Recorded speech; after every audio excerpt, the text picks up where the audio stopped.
Welcome back to FTBL Final Whistle World Cup Edition. And as you can see, my boy Cam ain't here today. He saw the Rafael goal and he's hiding. He doesn't want any part of that. Cowardly. For the CEO of Real Men FC, that's cowardly. But to my right, instead, I have the wonderful Haj, bro. When we need replacements, we get the best of the best. And Haj, he was here one time. He killed it. The stream did amazing. You guys loved him. And he's back for this one. But before I introduce him, let him speak a bit. Talk about the games briefly today. Brazil versus Serbia. Everyone is looking forward to seeing Brazil, and they showed up and showed out. Good 2-0 win. We had Portugal, and there's been a lot of question marks about Portugal, which we will answer a few of them. I think some of them got answered today. It wasn't convincing. It wasn't easy, but they got the win as well. We'll talk as well about the other games that went on today, Cameroon versus Switzerland and South Korea versus Uruguay. And then we'll also give you guys a decent outlook on what match they won amongst all 8 groups looked like. Because to be honest, we've had some great games. We've had some stinkers as well. A lot of 0-0 draws. But I think it's poised to be a good tournament. But without further ado, Haj, how you doing today, bro? Bro, I'm good, man. Second cap on FTBL. You know what it is, man. I'm getting more minutes than some of the man them are getting on the World Cup. Yeah, I'm good, bro. I'm good. More minutes than Martinelli. I'm good. Yeah, bro. Martinelli, Camavinga, the list goes on. But you're good. Yeah, I'm sweet, bro. I'm sweet. Of course, bro. Of course. Yeah, look, guys, I mean, people are saying Cam ducking the grind. Look, I don't know, Haj, how much you've seen in the show or how much you know about Cam, but Cam is on to Rafael in particular. Cam's whole thing is that he believes Rafael Leao is a glorified Ismail Assar, that he's very overrated. And his objective for Rafael this year is that he must make the World Cup team of the tournament. And he said that tongue-in-cheek because I think he knows it won't happen. But hey, 3 minutes, 1 goal. There's a reason why he's not here today. I've heard rumors. I can't confirm that he is ducking the smoke today. But we'll start with one game in particular, the one that we all just got finished watching. Brazil, who have really gone into this tournament as the tournament favorites. They sit number 1 in the world rankings against Serbia, who I don't know about you, Haj, but they were my dark horses, and I think there are a lot of people's dark horses going to this tournament. They have a really strong side. They dominated qualifying. And I think the game lived up to expectations. Not all the players, but the game definitely lived up to expectations. The first half was really well contested. Serbia were really defensively resolute. And I mean, myself, I knew Serbia going forward can score goals. The attackers they have on show, Milinkovic-Savic, they have attacking talent. But defensively is really where I had question marks about them. But credit to Milinkovic, credit to Gudel, credit to that entire back line. They were excellent. But then the second half, 2 moments I say 1 moment of magic, and then 1 moment that I think was coming from RICHARLISON. And Brazil come away with a 2-0 win. There's a lot of talking points about this. I think the biggest one is Neymar going out at the end, potentially a really serious injury on his part. We really hope not. But before we really get into too much of that, what were your main takeaways from this game? Bro, I'm on the same page as you. They were my dark horses as well. Funny enough, my 2 dark horses were Serbia and Uruguay. Fam, Uruguay looks stinky. I know. Terrible. Oh my God. They look horrendous today, yeah, but We'll touch on that later, man. We'll touch on that later. But 100. Now, bro, Brazil, do you know what it was? It's Serbia are a good team. Bro, like, besides the things that you, man, love to say, the whole, like, real men and this and that, bro, I'm talking. He has been paying attention. Bro, I have. But the thing is, bro, like, from literally all of their 10 outfield players, excluding the keeper, because I don't know much about him, bro, they're all technically sound. That's one. So as in, that's already in place. They're all technically sound. And bro, physically, they're all up there. Like, when I was looking at the game today, especially in the first half, I was thinking, fam, like, physically, in terms of physicality, they're walking all over. Of course. Brazil, they're winning the duels. They're winning the second balls. All the 50-50s, they're always coming out on top. But as the game went on, you could see, like, the fatigue began to kick in. And I think the thing about Brazil, bro, and the reason why a lot of people are rooting for them is because, bro, the quality is just there. Yeah, man. Like, even the, like, I can't even lie. I'd love to sit down and chat shit and tell you, yo, like, RICHARLISON this, RICHARLISON that. I think he's rubbed, fam. I think he's shit. But for Brazil, different. R9. R9 bro, for real. Bro, that goal had me speechless. I swear to God. Yeah. I didn't even want to tweet it. I didn't want to tweet it, fam. I don't rate the guy, fam. I didn't want to tweet it, yeah, but I had to. I had to show him his respect. But now, man, that second goal was quality, bro. Like, from the first touch to the volley, like, the whole execution of it was amazing to see. But yeah, man, Serbia went 1-0 down. They began to push more and more bodies forward, and you began to see, like, Brazil got a few more opportunities as the game went on. Like they started to catch them on a transition a few times. Rafinha had a bit more time on the ball. Vinny had a bit more time on the ball, but Rodrigo came on, and I loved his little cameo. Like he ran them ragged, man. So that's what it is. But like you said, bro, the most important thing out of this game is Neymar's injury. Like that might ruin the whole World Cup for me because I'm a crazy Neymar. I said this, Haj. If Neymar's out, if Neymar's World Cup is done, my World Cup is done. I'm done. I'm not. I have no more stocks in it. I'm not invested in anything. I'm done. Bro, like listen to this. The game only ended like what 20 minutes ago. Yeah. I was so rattled by that Neymar injury. Yeah, I was like, fuck it, I need to go. Wait, can I swear? It's too late now. No, you're good, bro. You're good. You're good. You're good. I was like, you know what? Let me go do my research quick time. Yeah, bro. Imagine the whole World Cup that started on Sunday. Yeah, no player in the World Cup has been fouled as much as Neymar was today.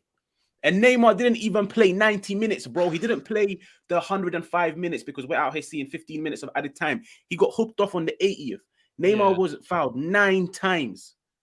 Bro, he was targeted and only 2 Serbian Donnies, only 2 Serbian men were booked. So what does that tell you? They're targeting him, bro. He's like a magnet to fouls. That's what it is. No, it's a disgrace, bro. Honestly, no. For me, I completely agree. Like this wasn't Neymar's brightest hour, especially the hype I've been giving him, especially today, right? Like I've been very insistent that and people know me as a Messi fan. I've said on numerous times, Taj, I want to see Neymar win the World Cup more than Messi. I just think for his legacy, for what he needs this World Cup, in my opinion. Like I was seeing today, the amount of people still calling him overrated, saying there's just something about him.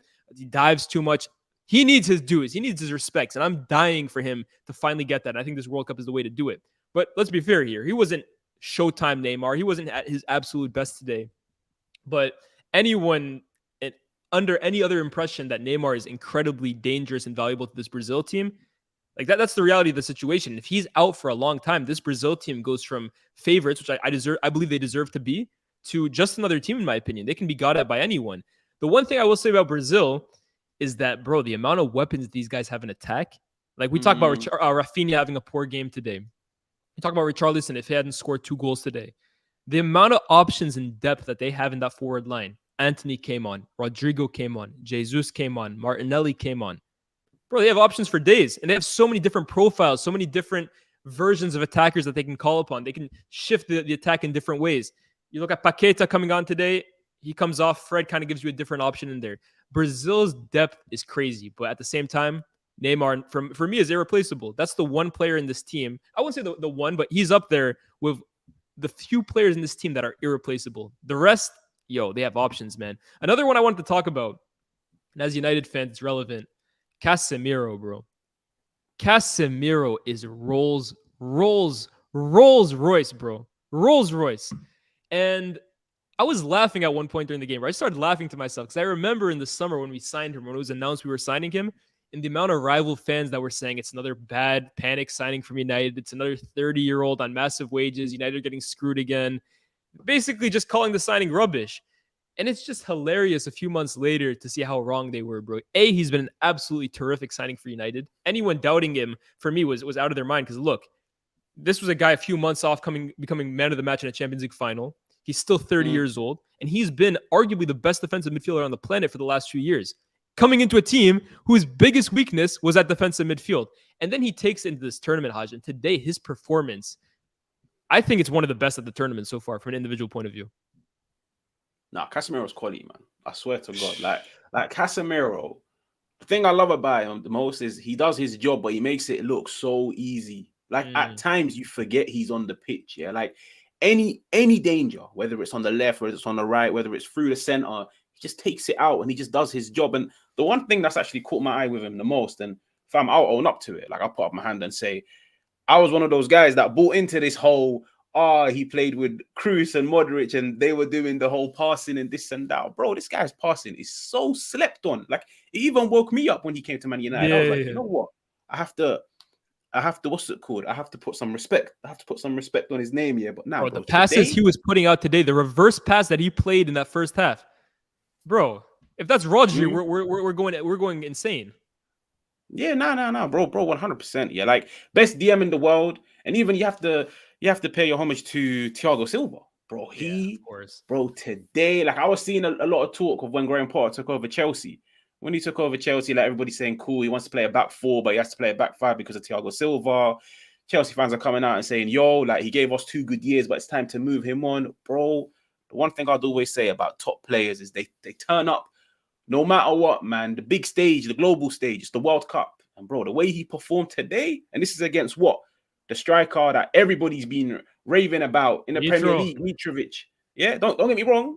My driller wasn't on the pitch. Vlahovic. Yeah, I don't know what was going on. Yeah, that's me. What was up with him, by the way? Where was he at? I don't know, bro. Like, as in, I tweeted it. A few people said, oh, like, as in, the manager doesn't favor him for this game. And some said, oh, like, he had an injury. So they didn't want to risk it. It was those 2 up front, bro. They're one of the few teams that actually played 2 up front typically. Yeah, like today, they didn't even play with 2 up front. They played with 1. But, like, for me, if you compare the 2, Vlahovic is way better than Mitrovic, yeah. But still, bro, like at the end of the day, Thiago Silva done what he had to do. And even when you touched on Neymar, bro, like I agree with you when you say that without Neymar, even though Brazil are still good, they're not as good as people think they are without Neymar. Bro, the first goal is a prime example. Like they had all of that talent out there. Every single player was there. But they still couldn't find a way to break down Serbia. And it was a moment of magic from him to pick up the ball, dribble across goal. And then, Vinny took the shot. But at the end of the day, bro, it was all Neymar. Neymar created that first goal for me. You know what makes me laugh, Haj? And I've seen this so much during this World Cup, right? Tournaments in general, I'm going to include the Champions League, are very dangerous because people watch players for the first time in ages or sometimes for the first time ever. And they base their entire opinion on that player, on that team, off 90 minutes. The prime example for me is Rafa Leão. That game against Chelsea, or those 2 games against Chelsea in the Champions League, I think completely killed his rep. Because for a lot of people, it was the first time watching him like live in the flesh. And let's face it, Reece James did his thing on him. Rafa Leão didn't have the greatest 2 games. But all of a sudden now, Rafa Leão is some scrub. Rafa Leão isn't worth 100 million. Rafa Leão is just some guy feasting on Serie A defenders. When the reality is, this guy's one of the most dangerous attackers on the planet for a reason. I see the same thing with Neymar now, right? Anyone who's watched Brazil the last 3 years, where I believe the statistic is in 6 years, they've lost 5 games. And in the last 3 years, they've lost 1. And it was the Copa America final against Argentina. Neymar has been the driving force for this Brazil team. There's a very good reason why Neymar is 2 goals off beating Pelé, of all people, to the Brazil record. Because for Brazil, he's consistent. He's the number 1 guy for them. If you don't want to count on anyone else, you count on Neymar. People will watch this game, and I'm seeing people in the comments saying, could Brazil be more fluid without Neymar? Could this be a way of getting other people involved without Neymar? Absolutely not. Absolutely not, bro. Neymar makes this team a million times better. I'm 100% with you. Bro, Neymar's the maverick. Neymar's the maverick of that team, yeah, man. Like, I swear to God, everything goes through Neymar. You could even see when they have the ball. They give it to Neymar because they trust him. And, bro, let's be real, yeah. Like, as in, when you sit down and watch Brazil, or even PSG, like, PSG are blessed to have Mbappe. They're blessed to have Messi. Bro, Neymar on his day, I swear to God, like, I always say this, yeah, like, during the MSN era, when it was Messi, Suarez, and Neymar, yeah, bro, there were times where I'm watching Barcelona and I'm telling myself, Neymar's more important to this team than Messi. Bro, I'm telling you, listen, it's coming across wild, yeah. Like, it's not. I'm not discrediting Messi in any way possible. Yeah, of course. Bro, there were times where I'm watching the game and I'm thinking, bro, just keep getting the ball to Neymar. Neymar is, bro, it's that intent that he shows on the ball. I love him.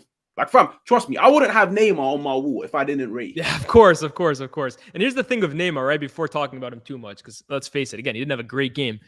But you look at that first goal, right?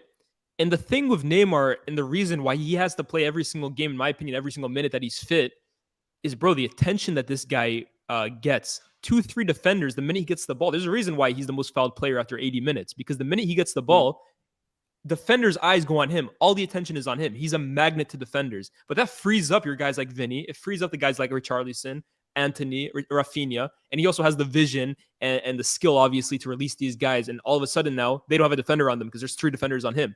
Grealish is someone who's really good at that, but obviously Grealish just isn't a thousandth of the player Neymar is. But the guy attracts so much attention. I call him a magnet. And that's why, for me, Neymar, bro, he has to play. But Brazil, look, this was probably their toughest test in this group. Let's face it, it's not the most outstanding group. I do like the likes of Switzerland. They have shown, I think the stat for them was that during World Cup qualifying, no team in the world conceded less goals than them. So that's going to be another tough game defensively for Brazil to break down. Switzerland are going to be tough to break down. But I think Brazil, look, they probably saw Serbia as the number one test in this group, and they probably feel very confident about that. Yeah, no, spot on. I think when I was looking at the group as well, for the Brazil group, and I was thinking, you know what? I feel like they had the toughest game first. Serbia will make it out. Serbia will 100% make it out of this group. I agree. And I could even see Serbia making it onto the latter stages of the World Cup. Like, that Serbian team is quality. Like, don't look at the 2-0 and think, yeah, they're rubbed. Hell no, bro. That team, like, I have to give him prop, yeah. Like Milinkovic, the one that was playing at centre back, the Fiorentina one. Even though he's the brother that injured Neymar, so I don't really want to gas him up, yeah. Nah, he's good though. You're right. He played a really good game. Bro, he is quality. Fiorentina's player of the season last year. Quality centre half, yeah. So now that Serbian team is quality, and the fact that Brazil got them out of the way, I think they'll school Cameroon with or without what's his name, Neymar. I think Switzerland will be tough, to be fair. Like, Switzerland's on a similar boat to Serbia. Like, they've got fighters, they've got warriors, they know how to get the job done. But nah, bro, Brazil, like you even mentioned it earlier, fam. Like, there's too much quality in that team. Like, when you look at the subs, coming on: Rodrigo, Martinelli, Gabriel Jesus, Anthony, Fred. Like, bro, I wouldn't be surprised if Brazil's B team can still make it to the semis of the World Cup. That's how good they are. Like, that squad is a joy. Yeah. I'm getting an update here. I don't know if this is confirmed, but John here is saying the national team doctor has just confirmed that Neymar sprained his right ankle and the recovery time is still unknown. Hey, man, it's not looking good, bro. It's not looking good. We're going to go through a few super chats. By the way, Haj, the goalkeeper for Serbia, bro, he used to be on the books at Man United. I saw that. He was with us back in 2014. I think Van Gaal signed him, but he never appeared for the first team. A few super chats work permit, apparently. What'd you say? Oh, work permit. He didn't get a work permit, yeah. Makes sense. Luis Garcia says the Lion and the Golden Boy have arrived. Defense is dog shit. I guess you're talking about Portugal, which we will get onto very, very quickly. Yes, I'm disappointed in you. Why is he not here? Bro, don't look at me, man. Look at Cam. That's not my problem, bro. What you say fuck me for? Ash here says Serbia flop, Leao goal, Bruno good performance, Cam ran. Rafael, nah, bro, Serbia entire 11 has buzz cuts. You can't mess with them. And what does Paqueta do? Paqueta, bro, is playing a very different role today than he normally does for Brazil. A lot of the time in this winning run that they've been on and during the Copa America, it's been Fred and Casemiro, and then this front four now of Paqueta, Neymar, Richarlison, and Rafinha. And now Vinicius has basically made himself indispensable. Like, he has to be in this team. Paqueta, it was a mixed performance for me because I think he brings a lot, but at the same time, look, I look at a Bruno G for me, Bruno Guimaraes. I think like this team with him next to Casemiro would go up a level. And I'm a fan of Paqueta, but I hear that. I think Paqueta has to be in those more advanced positions. But at the same time, I wouldn't start him over Vinny. I wouldn't start him over Neymar. I wouldn't start him over Richarlison. I wouldn't start him over whoever plays on the right because I think you need that width. So Paqueta, I wouldn't go too harsh on him. Like, what does he do? I think he's still a vital piece of this team, but not his best hour. And Adam here says, really hope Walker will be back for the knockouts. These Vinny, Neymar, and Mbappe Dembele attacks got me shook. Yeah, when you look at, like, especially England, right? Players like that could really make the difference. We'll switch to the next game, Portugal versus Ghana. And let's be honest, bro. The attention was only really on one man. After the interview, that's what we're going to call it, the interview, all the attention was on this guy. He's unemployed. He's fighting to put food on his table, fighting to feed the family. And it was a mixed performance, right? I didn't think he played exceptionally well, Cristiano Ronaldo, especially the first half. He had a lot of moments where in promising positions, his touch was off, couldn't get his feet together. He missed a few really, really good opportunities. But he gets his penalty at the end of the day, scores his goal, contributes to a 3-2 Portugal win, where I think the main story has to be that the youngsters that everyone has been questioning, can Fernando Santos trust and can he get the most out of, really took over the game. You look at Bruno, who, to be fair, is not a youngster, but huge performance from him. You look at João Felix. I know you want to talk on João Felix. And you look at Rafa Leao in his cameo. Portugal get the win. It wasn't easy because Ghana, let's be real, bro, had a few moments where they looked really promising, especially that last moment in the game where Iñaki Williams is within a slip of potentially equalizing. Yeah. Some might even say the Portugal penalty should never have happened. What are your main takeaways from the game? My boy. Here's what it is, bro. We turned up when it matters most. My boy, João Felix, remember the name. Since 2018, since 2018, I've been repping this guy. And don't get me wrong, it's been killing me to see him, on God, stink it out at Atletico Madrid. Yeah, like I ain't even going to brush it under the carpet and make it sound like he's been doing wonders over there, bro. He's been horrendous at times. I've seen him play wing back. I've seen him play 8, 10, up front under Simeone ball, yeah. And bro, when he got called up to the Portuguese national team, I said the exact same thing. I was like, fam, Simeone and Fernando Santos, identical. Twins. Twins, bro, in terms of the way they play the game. Like, bro, that first half, like, before the game, everybody looked at that Portuguese starting 11 and was thinking, wow, like, he actually played Felix. Wow, he actually played this, he actually played that. You're thinking, yo, this team can cook. Yeah. Bro, that first half, it was just crossing, inshallah, like Xavi. Yeah, I'm used to that shit when I watch Barcelona, fam, and I'm thinking, like, yo, what is going on? You've got these technicians, you've got these ballers, and you're out here playing like this, yeah? But yo, man, the second half, I'm not gonna lie, everybody in the chat is saying like, yo, Felix was dead. Yeah, they're not vibing with your boy right now, bro. Bro, it is what it is. Yeah, we got a goal, and I ask you the question: who made the tackle for the third goal? Them 50-50s. Yeah, you see, even the penalty that they won, it comes from Felix's flick. Yeah, there you go, fam. That's what it is with João Felix. Yeah, but now, bro, I need this kid to cook, man. I need him at the theater of dreams. I want him at United. I want him at United. Bro, I swear to God, man. Like, send Bruno, maybe dash in 50 mil on top. We good. We good, I'm telling you. So that's what it is. But now, man, he was quality. Leao comes on. I can't lie. The only thing that annoyed me was the fact that Leao came on a bit late. Because when I was watching that game, bro, I was thinking, like, Leao needs to come on at half time. Like, there's nobody showing any intent on the ball. Like, Bernardo Silva, nice techie player, but he's not the type to pick up the ball and take on a man. Neither is Felix, to be fair. Ronaldo tries, but it doesn't work. And I'm thinking, like, yo, bring on Leao. He's that X factor in the final third. But listen, man, Leao comes on for a few minutes. The only thing that's annoying is the fact that I feel like Leao could have got himself 2 goals. You see, towards the end, that one at the end, bro, he should have bagged it. Yeah, but listen, man, his goal was quality. But fair play to Ghana, though. Like, I have to show my respect for them. Like, I would have loved, because here's the thing. I'm not Portuguese, nor am I Ghanaian, so I couldn't care what the score was. That's the beauty of the World Cup, by the way, Haj. Sorry to interrupt you. I'll let you finish that. The beauty of the World Cup is we can really watch these games as neutrals. There's very few games where I have like a real agenda. Obviously, I want to see my guys succeed. The only team I have an agenda against, we'll talk about them later. But that's what I love about the World Cup, bro. You can just watch these games and just vibe out the good football, bro. Yeah, that's what it is. I'm a neutral, bro. Whoever scores, I'm cheering on both ends. Yeah. Like, if I had both kits, yeah, I'd be switching every time a goal goes in. Yeah, half and half scarf, bro. That's what it is, man. I'm those guys that you see in FIFA in the stands every day, different kit. That's me. But now, bro, you know that Inaki Williams at the end, I remember I was watching him and I was thinking, what's he doing? Like, what's he doing just standing, lurking behind the keeper? Bro, when he got it, like, that would have been a goal that would have been remembered for years in the World Cup if he scored it, but he slipped at the final minute. But similar to Brazil, bro, like, you look at that Portuguese team in terms of the starting 11, in terms of the bench, bro, the quality is there. It's just, there's a few changes that need to be made. I can't lie. The main change is, I feel like Fernando Santos is finished. Like, he's been a fraud in my eyes for years. Oh my God. He's so bad. When Ronaldo was talking the other day in his interview about managers that he's had respect for, top managers, he's talking about Zidane, Ancelotti, Mourinho, Fergie, and then he slips in Fernando Santos. Like, who invited my man, bro? Get that brother out of here. Nah, he's washed. Like, even that Euros win, by the way. Like, okay, cool. You have to big up Portugal for winning. I'm not bigging up shit, bro. That's the most fugazi tournament win ever, bro. It was the deadest. Like, I don't even remember it. Like, it was poor. It was just full of 1-0s, this and that. But listen, it was 3 draws in the group stage, bro. They got out of the group with 3 points.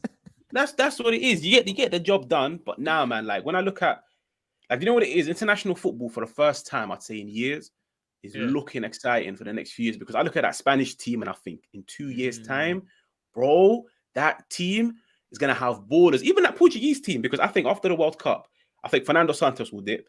I think Ronaldo will call it a day.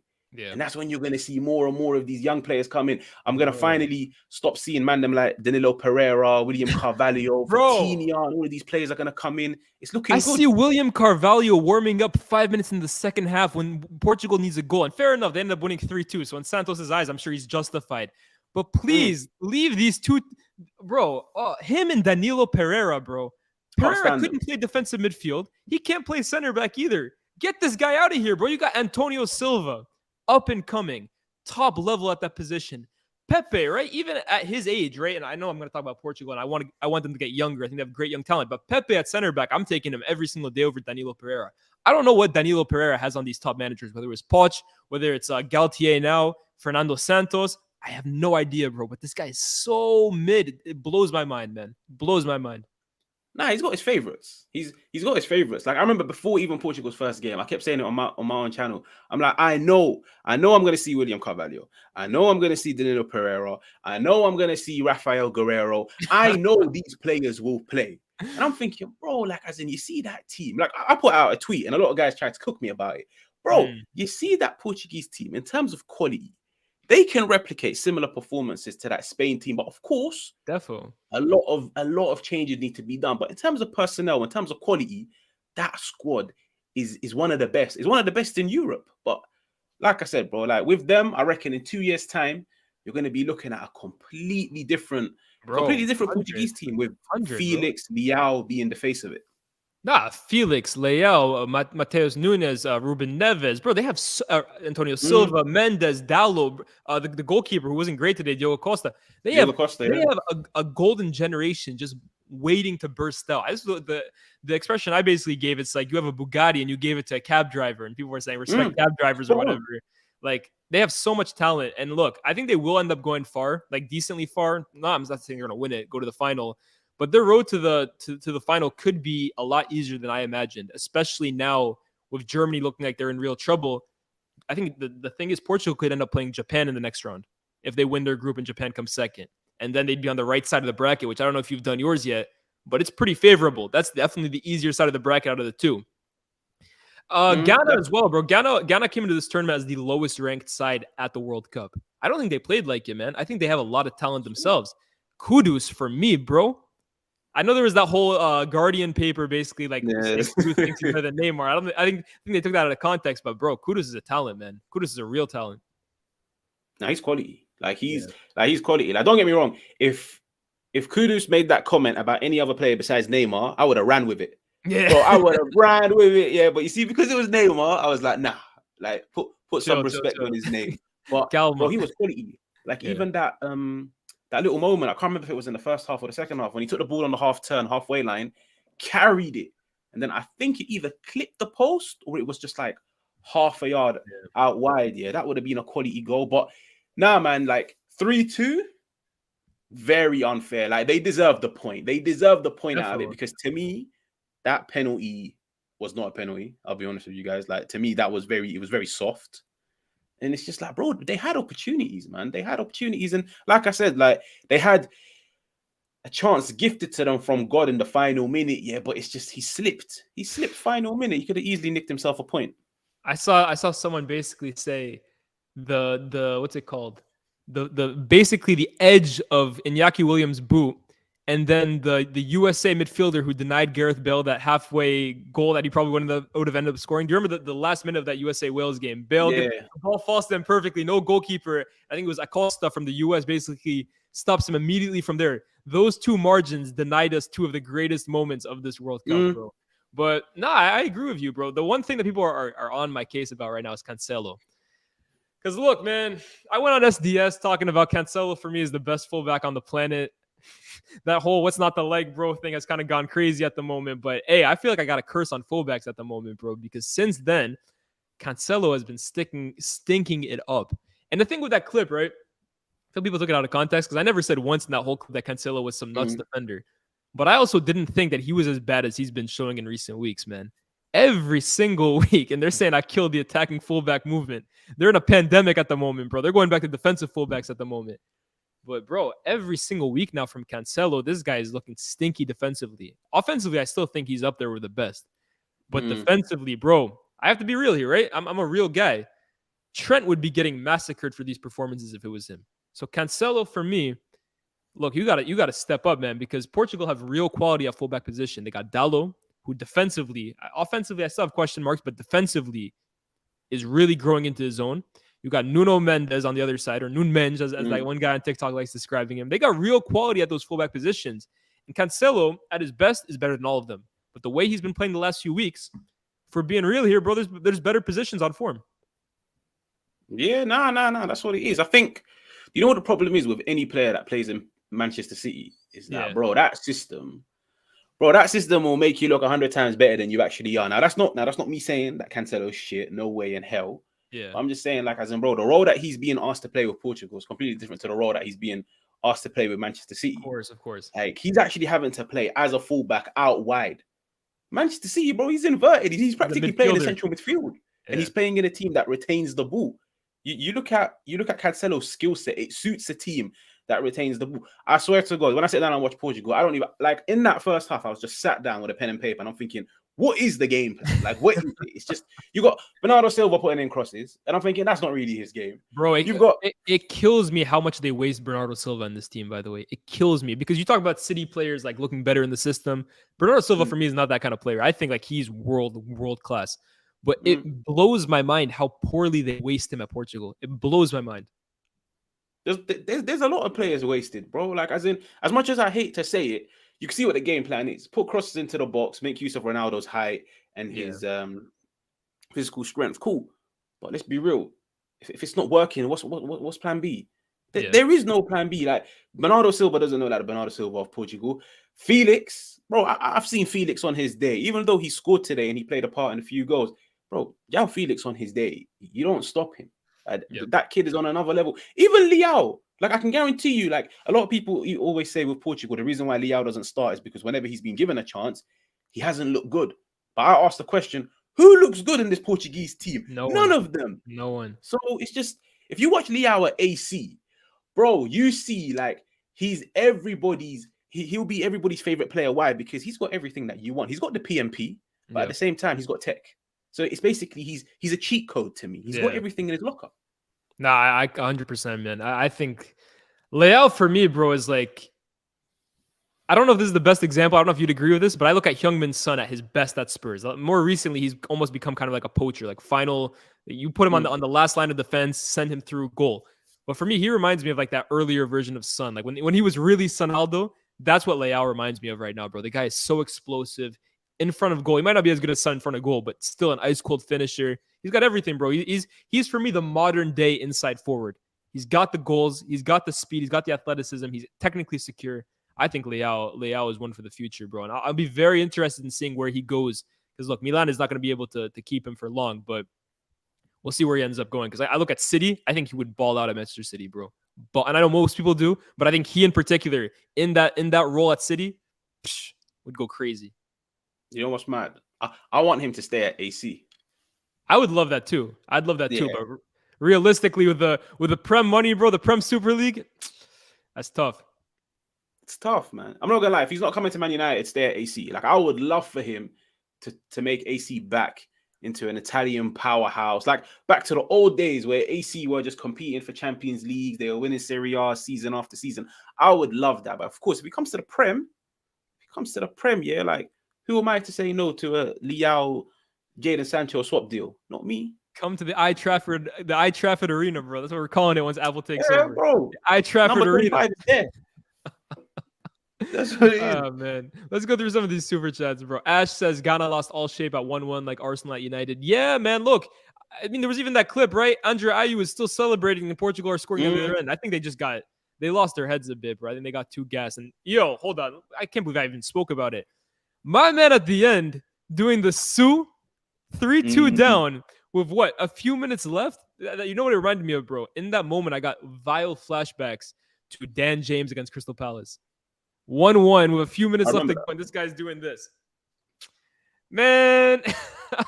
You know what it is? The Instagram flick era is killing my people, bro. He had in his head, this picture is going to be cold. I can already think of the caption. Get the ball and run back, bro. Clown. Bro, that's exactly what it is. That's exactly what I was about to say. Any team, any level, whether it's Prem, Championship, Euros, World Cup, bro. If it's 3-1 and you just score to make it 3-2, and you know you've only got like 2 minutes and added time, the only thing on your mind should be like scrap the high fives, scrap the hugs, bro. Go get that ball and put it in the center circle. Let the game restart. Bro, the fact that he ran alone, nobody went with him. It's not like when Ronaldo does it and he's got Elanga and all of these men following him.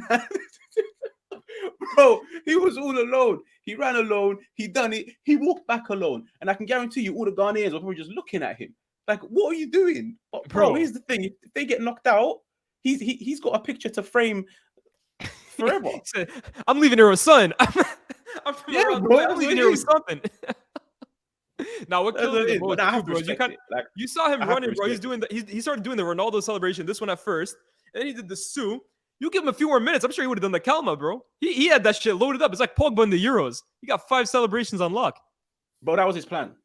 Like, I'd love to ask him the question of, if your team was actually getting battered, like let's say 5-0, would you have still done it? Because, bro, like, it genuinely looked like he had a plan. Like, he came onto the pitch with a plan. If I score, no matter what goal it is, yeah, I'm doing that celebration. But, bro, it's crazy. Like, I wish somebody does an interview with him just to ask him the question. He's thinking about, like, Christmas dinner or something like that, or next family reunion. This is going to be brilliant to tell the fam, bro. Yeah, we lost, but I got mine. Luis Garcia, Diaz-Cancelo link is spooky. Our defense reeks. Yeah, Diaz as well, bro. At the end, to be fair, that block on Iñaki Williams or whatever his contribution was to that, that's Diaz at his best, right? But that's kind of the worry for Diaz. His best work comes when he's on the ground. Can you please stay on your feet? Can you please show a bit of Van Dijk's aura? All this guy wants to do, bro, like I just think, like, look, I've always said John Stones is for me the best center back at City. I think Laporte is the second. Diaz is still class, but I agree. He's like a proper box defender. Like, I don't even want to come across like disrespectful, but like, to me, he's just like a low block box defender, just sit back and just block for days. But even when you watch Manchester City and they're trying to play out from the back, he's the weak link. He's the weak link in terms of playing out on the back. He's mid as hell, and that's me complimenting him by saying mid. It's always Laporte. Laporte is the main guy. John Stones is another one. Like to me, John Stones is quality. The fact that he can drop in at centre back, right back. I've even seen him play left centre back at times and still do the job. So it says a lot. He's good, right? Like, that's not to say here that, and I'm also not saying I see a lot of guys saying he played well. I'm not saying he had a disaster class, but Diaz for me in these moments where he has to stay on his feet, I question him a little bit. He's obviously great, but I think there's a few center backs in world football that for me clear him. Luis Garcia also says Cancelo that defensively needs bench now. Yeah, we'll see. I think he'll still be. That's not a guy you bench after one game. And finally, Lias only drafts United fans. Big up, Haj. Well, look, bro, I extended the invitation out to Faisal. He preferred football to streaming today. So, look, we'll have some more guests on, but come on, bro. Haj is the guy, man. We have to get him on. Culture Cams. Okay, here you are. Big up the men. Them real men left with Neymar's ankle. Get well soon. Cam, can you tell us where you are today, bro? We wanted a Rafael Leao explanation. He rose, and you weren't here to say it. Interesting. Next game. Ghana. The other group in this game, Uruguay versus South Korea. Uruguay were another team, Haj, that a lot of people kind of saw them as potential dark horses. I mean, I know Faisal, for example, was telling me he had them going to the semifinal. He had them going all the way to the semifinal. Me, I think but you know him with Fede Valverde, bro. You know what his real agenda is there, bro. It's not Uruguay. I know about him very well, bro. He ain't slick. But I mean, look, bro, I'm still seeing Godin in this team. Where's Godin playing these days? Bro? I think it's the Middle East. Let me look this shit up real quick. I think it was the Middle. I thought he was playing at that Italian team. What they called Cagliari or something like that. He's not playing for the Middle Eastern team. He's playing for Vélez and I think Argentina. Oh boy, that's worse. So he's there. I see Muslera on the bench. Muslera at 37 years old, still kicking it for Galatasaray. Luis Suarez has aged like milk. Let's make no mistake about it. I know he's back in Uruguay. It's very, very pedestrian for me. And I'm very interested in knowing your thoughts on this guy. Darwin Núñez. That's the new heir to the throne of Uruguayan strikers. You had Forlan, you had Cavani, you had Suarez, and now Darwin Núñez is the guy up front. But this is the first time in 100 years, I think, or close to that Uruguay in a World Cup game don't have a single shot on target. And he had his moments here or there. But me personally, I've always said that Darwin Núñez is very raw, not the easiest on the eye. In fact, he probably gives you 3 bozo moments a game, but he's usually good for goals. But when the goals don't come, what are your main thoughts on Darwin Núñez? What's your main takeaways? That's my boy. Bro, I'm the face of Darwin Núñez. Yeah, I remember at the beginning of the season, I was getting murdered. Oh my God. You don't understand. Every single comp was coming my way. I'd go on Twitter. I've got 50 DMs from strangers. I don't even know who they are, but it's just Darwin this, Darwin that, Darwin this. I've always said it, yeah, like as in exactly what you said. He's not good on the eye.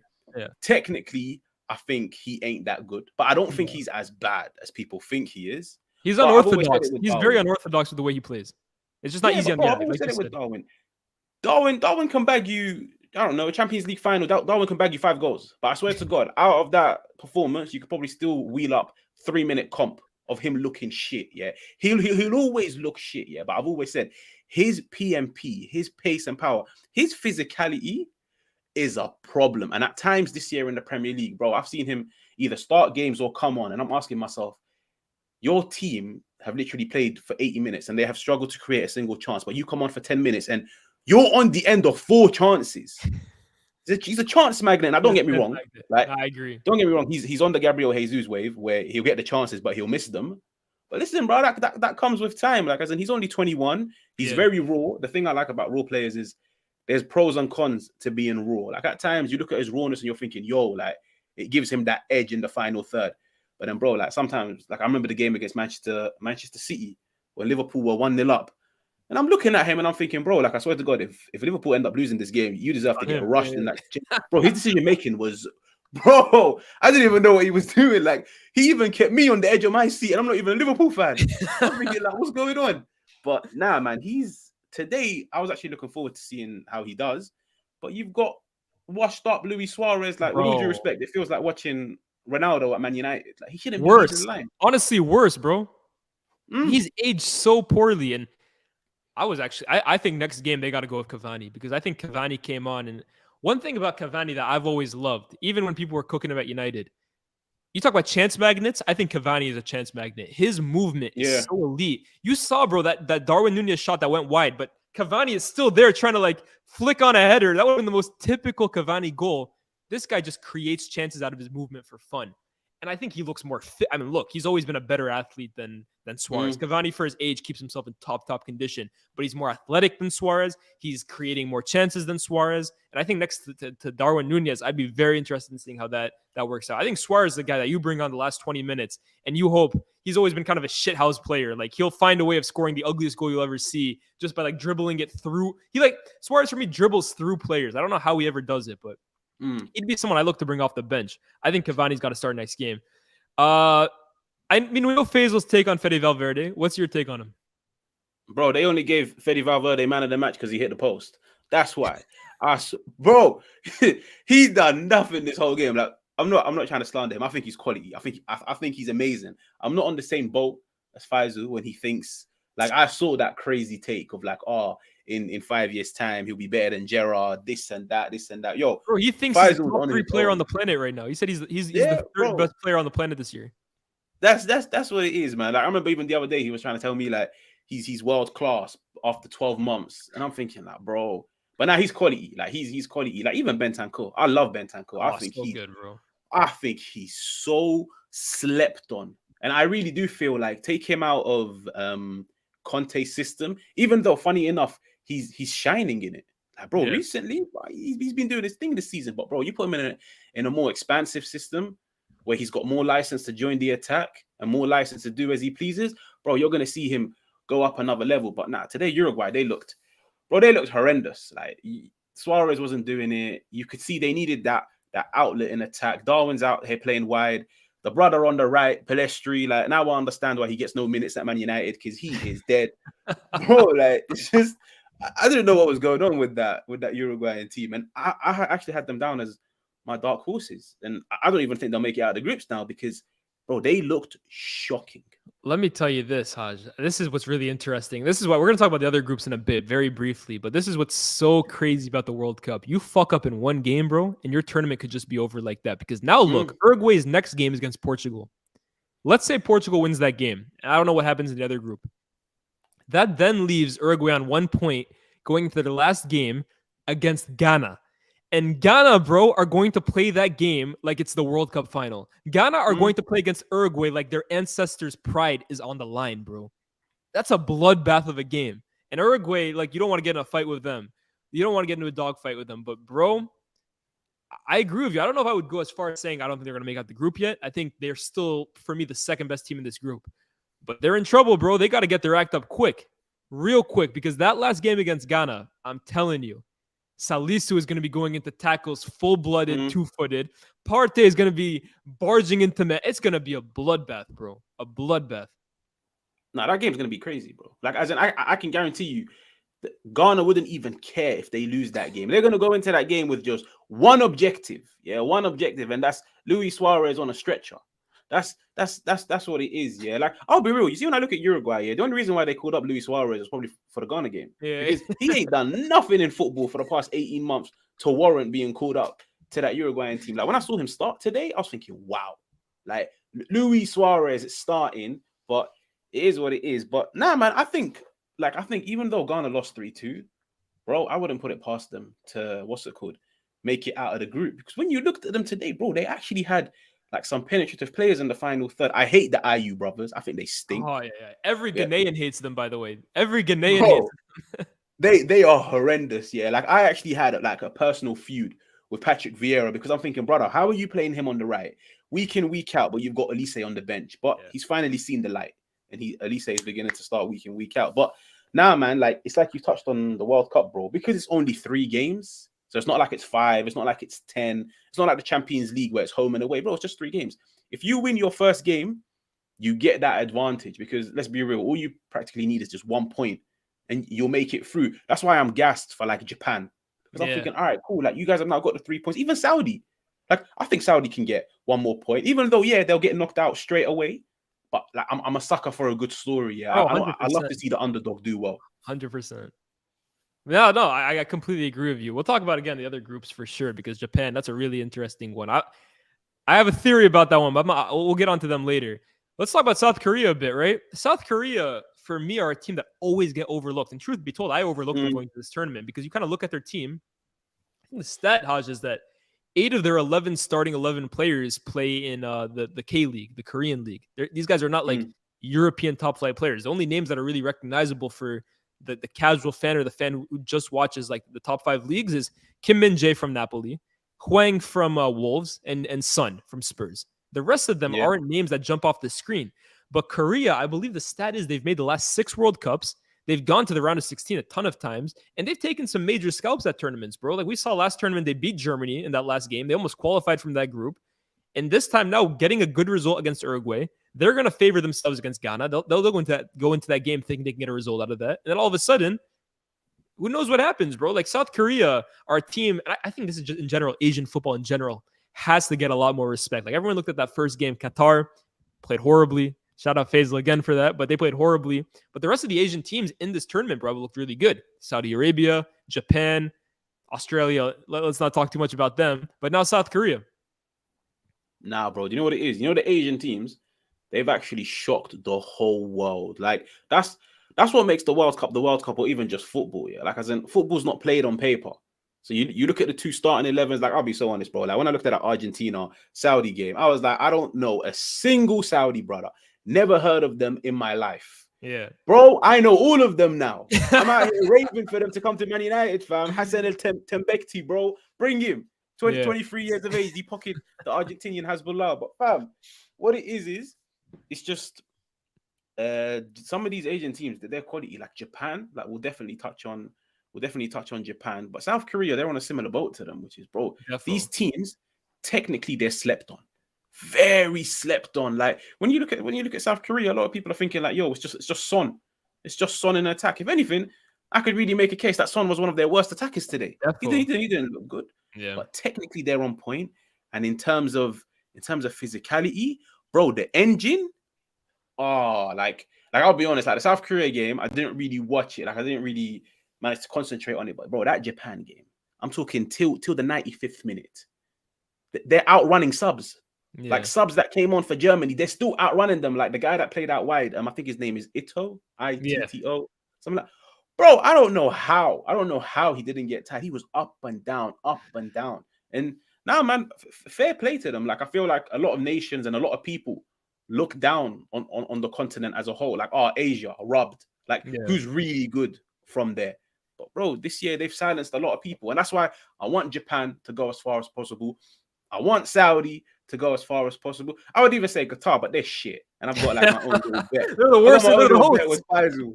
Yeah, that's what it is. Yeah, but now, man, like some of them are doing their thing, so you have to show them respect.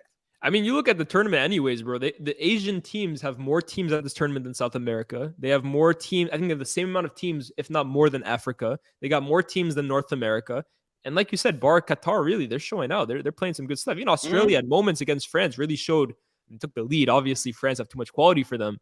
But hey, I completely agree with you. This could be the tournament where Asian teams really put themselves on the map and demand some respect. And it'll be interesting to see if any of these guys can get some big European moves after this tournament. You know how that ends up going. The last game was Switzerland-Cameroon. I'm not sure too many people watched that. I was just watching this game just to see the downfall of Cameroon. If anyone knows me, they know that I'm praying on Toko Ekambi and Ko's downfall. But Bril Mbolo, bro, kind of made me laugh, right? Because he scored the goal to win the game for Switzerland. He's actually born in Cameroon, so out of respect for them, held his hands up, didn't celebrate. But my thinking is, bro, if you respect Cameroon so much, why don't you just play for them, bro? It's not like he went damage already. I guess, bro, but it's not like he went to some superpower European team and you can say, oh, he's playing for France, not Cameroon. He went to Switzerland, bro. Could have very easily played for Cameroon. Who are you apologizing for, man? Yeah, no, that's what it is. And bro, you've already done the damage. Like you've scored. You've scored, fam. So A, you didn't represent them. B, you've scored. You think any Cameroon fan was sitting down saying, oh yeah, you know what, fair enough. Like, nah, bro, those guys were fuming. But nah, man, like with Cameroon, I'll be honest, I didn't watch the game, but I was keeping a close eye on the stats. And I think like up until the 60th, they were the more dominant side. They were. But like I said, because I didn't really watch the game, I can't really give you an insightful take on it. But no, 100%. Nah, man, like it's only game week 1. I wouldn't be surprised if next game they turn up, because the thing that makes game week 2, like, let's be real, game week 1 was a little bit rubbed. Like there's been some games, bro, where you're sitting down, you're thinking like, this ain't the World Cup. Like it's just slow. There's no intensity. I think game week 2 is make or break for a lot of teams, because if you lose, you're done. Like by game week 3, it's home time. Some teams that have lost in game week 1 need to turn up in game week 2 to have any chance in game week 3. So I think game week 2 starts on Friday. Yeah. I think game week 2, all of these nations that didn't really turn up in terms of your, like even maybe Qatar, like Qatar, Senegal looked good, to be fair, against Holland. All of these nations, you're going to see them take it up a gear, because now it's now or never. If you lose, it's home time. 100%. And that kind of leads me on to, out of match day 1, Haj, who are the guys that stood out for you, whether it's teams, players, coaches, and who are the duds of this match day 1? Who are the guys that, look, they got to turn up next round, otherwise we're in trouble. How many do you want? Should we like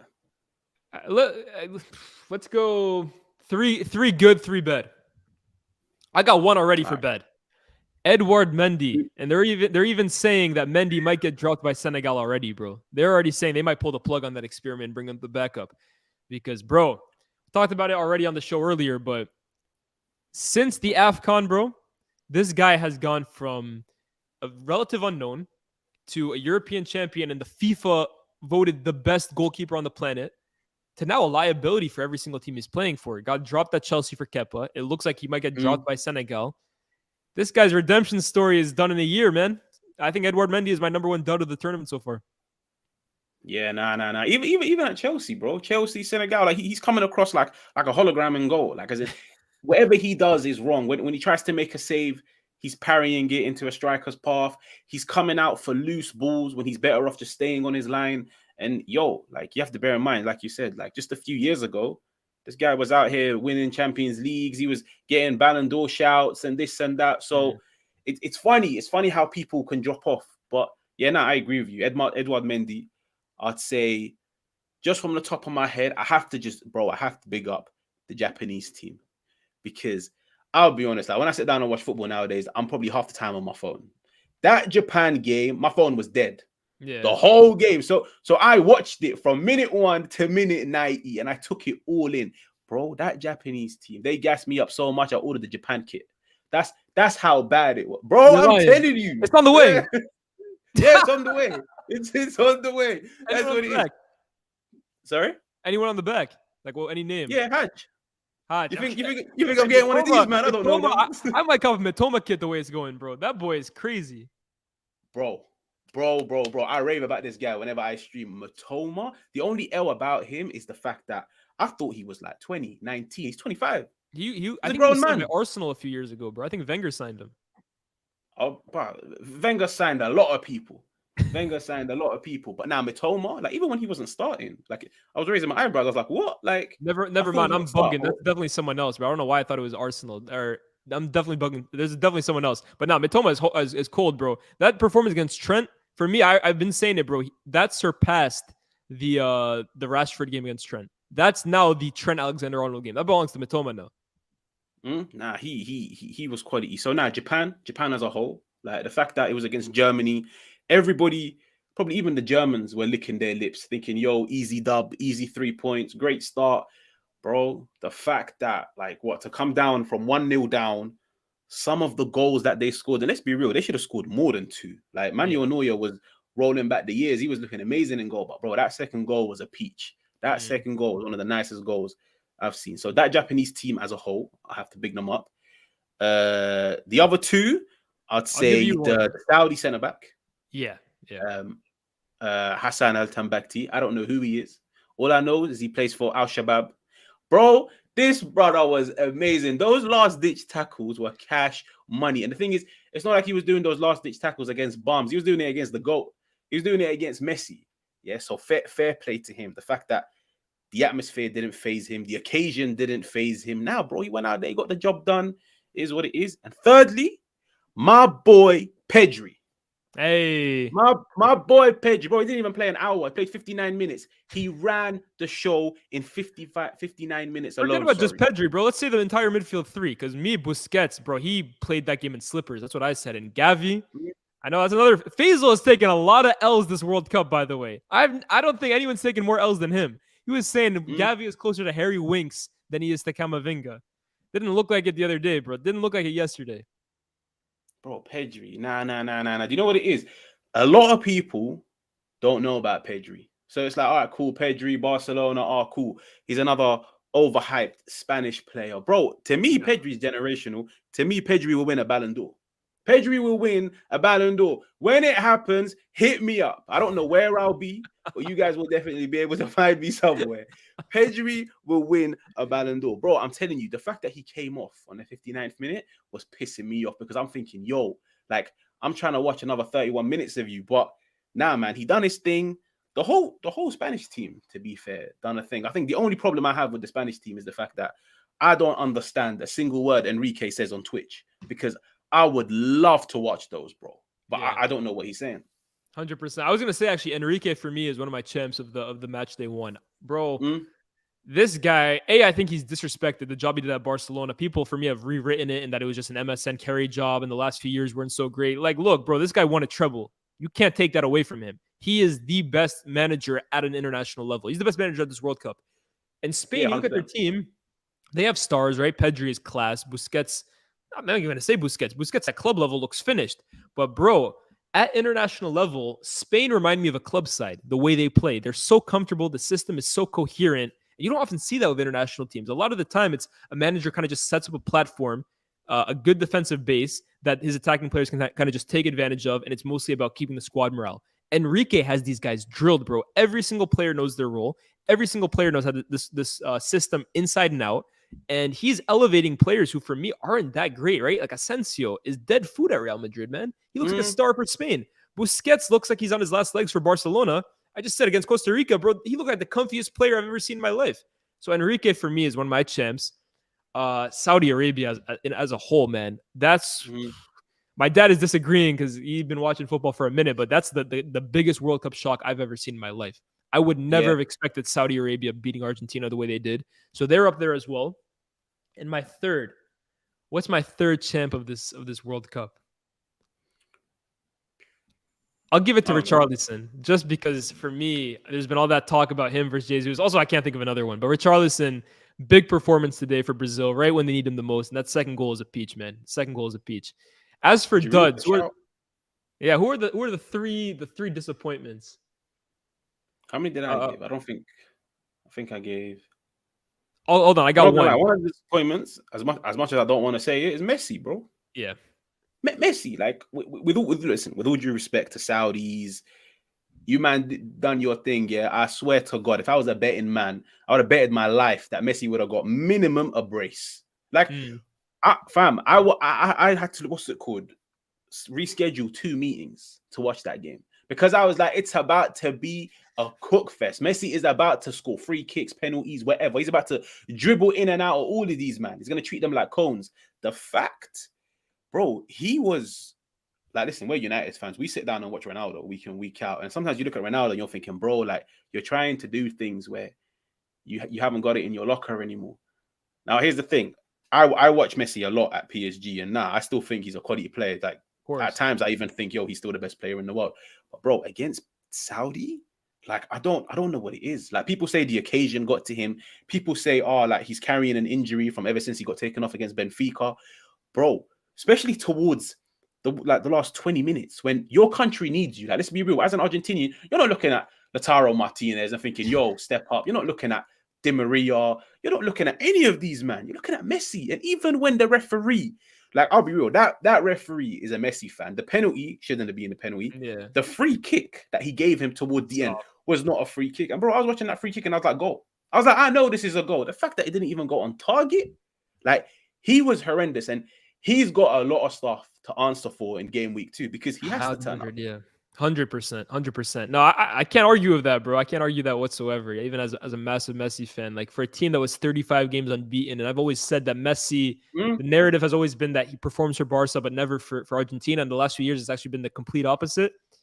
He's buried a lot of demons the last few years for Argentina, but it almost seemed like they all kind of rose back up for this game, like head down the minute they concede. The free kick, like you said, bro, it's given me Germany 2014 final vibes, right? When his team needs him the most, couldn't deliver in a free kick that, let's be honest, for PSG or for Barca, he would normally bury. So, yeah, I agree with you for Messi. The second one, I was just thinking of one. I completely forgot it. I had one on the top of my head. I completely forgot it. But no, my third one was going to be Faisal, bro. This guy has had so many duds in this World Cup, bro. Bro. Horrible. So yeah, that's my 3. I can't remember my second one if I remember. Here's a super chat as well from Joey Lopez. Mr. Records chased me with another record. 5 World Cups is a madness. 20 years of scoring is mental. My GOAT World Cup would be the cherry on top of the greatest career ever. I ain't gonna go that far, but look, I gotta give respect where it's due. The longevity that Ronaldo has is untouched by anyone. No one has been able to do what he's done for so long at 36, 37 to still be scoring goals consistently. This year he's fallen off a cliff. Let's be real. But no one has ever been able to defy Father Time for as long as Cristiano Ronaldo has. And it's coming down a bit now, but you can't really fault him for that, bro. 100%. Respect for the record. I think... Yeah, yeah, go ahead. Now, I was just going to say, like, you see with Ronaldo, like, as in, it happens with all ballers, yeah, where it's like, once they reach the end of their careers, it's just easy to sit down and slate them and this and that. And, we're United fans. Like, at the end of the day, we're only going to judge Ronaldo based on what we're seeing week in, week out. And so many people take it as like, you're Ronaldo haters. You've got an agenda against him, this and that. Fam, I've always said it. Ronaldo's not going to be remembered for those 2 rubbed years at Man United at the age of 36, 37. Ronaldo's going to be remembered of what he done in his prime. And bro, like, I'm more than happy. Yeah, like I was gassed when he scored, even though I knew, I'll be honest, the only way I knew Ronaldo was scoring this World Cup was a penalty. Like, I didn't think he was going to score anything else. And I'm not even trying to be disrespectful, but bro, the fact that he scored 5 World Cups, the only player to do it. Crazy. Ronaldo will get his respect when he retires because nowadays it's just a popular thing to just sit down and cook him. The last dud that I have, I remember now. The referee in Canada, Belgium yesterday. That's my ultimate. We've got to talk about Canada, though. Bro. Like, You know what? I was really upset yesterday. Like my head was gone during the show. In fact, like I was stuttering over my words and shit like that. I couldn't complete coherent statements. But now that the dust has settled and we go into match day 2, I'm very proud of the way we played. Like I came into this World Cup. Naturally, I'm a pessimistic fan with any team that I support. I always expect the worst, and if the best happens, so be it. So I didn't really I didn't predict Canada to come out of their group. I didn't predict them to beat Belgium. But the performance that they put on against Belgium, against the team that's ranked number 2, and like that's not the be end all. Belgium are not the second best team on the planet, and they're a team that are rapidly in decline. But the performance that they put on against Belgium, bro, you have to be proud about it. And looking out against Croatia and Morocco, I think those are 2 very winnable games for Canada if they're able to replicate the performance they had against Belgium. So we move. We'll see how it goes. But nah, man, it was disappointing for sure. Nah, quality. I swear to God, like I didn't know anything about Canada. I'll be so honest with you. Like it's only just when I stream sometimes, I've got a few Canadians and they were telling me like, yo, Haj, World Cup, keep an eye on Canada. And at first, bro, I was laughing. I was like, I beg you, man. This is like an Iranian guy telling me to keep an eye on Iran, with all due respect. And I'm thinking, cool, bro, World Cup starts. I made sure to have time to tune into Canada, bro. Even I was thinking like, yo, I don't know any of these guys. I know some of them like Hutchinson, this and that, because they play for Besiktas. But I was like, bro, in terms of the fluidity, in terms of the football, in terms of everybody being on the same page, bro, that first half, the only thing that let Canada down was just decision-making in the final third. Like, bro, they were getting into areas where I'm thinking, if Brazil get into this area, it's a goal. If Spain get into this area, it's a goal. If England get into this area, it's a goal. The fact that none of them materialized into anything, the fact that they even got a penalty and Alphonsi is taking it ahead of a striker, like, it was weird. But nah, man, I need them to go through because the football, or the football was quality.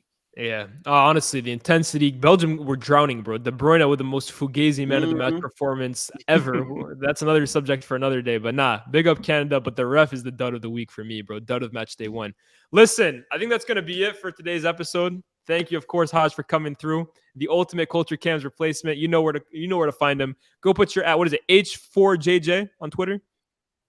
Yeah, H4JJ on Twitter. That's where I'm at. Of course, bro. Go follow him. Of course. Thank you for coming on again, man. Guys, as always, like, share, subscribe, turn the notifications on. We go on here every single day after every single match day live and give you guys some good content. So make sure you don't miss any of that.